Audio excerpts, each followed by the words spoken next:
Hey everybody, I want to share these images with you that we're just getting in. The FBI and the Pima County Sheriff's Department just released new images and video of an armed gunman who reportedly tampered with the surveillance camera at Nancy Guthrie's home on the morning of her disappearance.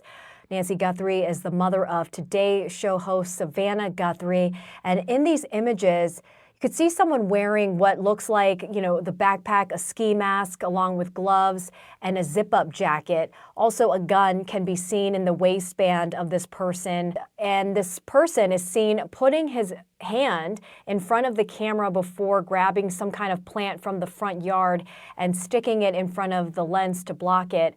Nancy Guthrie was last seen on January 31st. Take a good look at these new images released. The sheriff's officials near her southern Arizona home and the FBI believe that sometime overnight into Sunday, she was forcibly taken from her home.